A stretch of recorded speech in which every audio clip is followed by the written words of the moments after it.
That's a great question. It actually came up last week with some co-op city residents. As it relates to discretionary funding, I think it definitely has to be a more transparent process.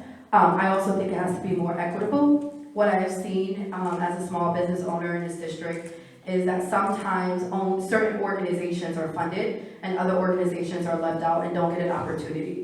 I believe that everyone that's a small business owner or that runs a nonprofit that's eligible for discretionary funding should know about it. A lot of people don't know about it because there's not enough workshops that are provided in our district to educate our residents. I will make sure that people, all of us, our community is well informed, that we know how to apply for funding for our own organizations if that's something that we chose to do.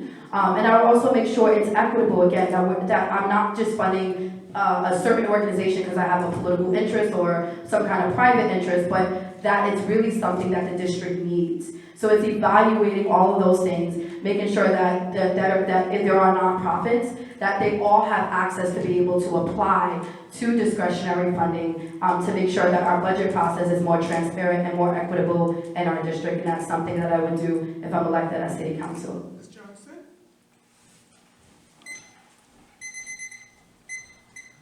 Thank you so much for that question about transparency.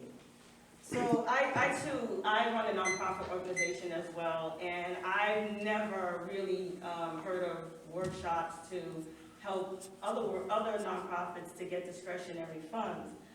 So that's one of the things that really needs to be known so that the same people don't get the money all the time and that the wealth is actually spread throughout the district.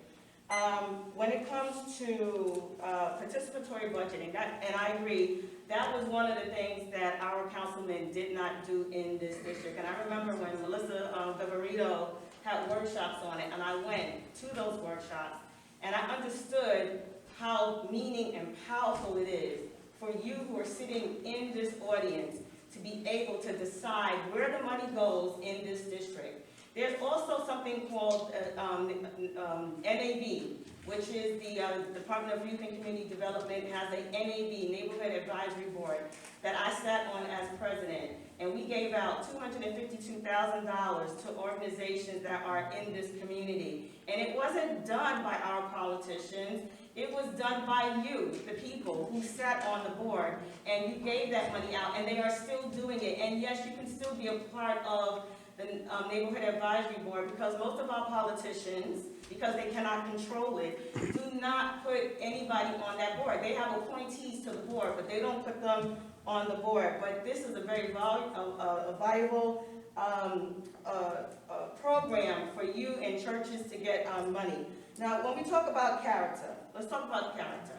So you have to earn people's trust. And in the last two politicians that have sat in this seat, we understand that there's a disappointment in our community.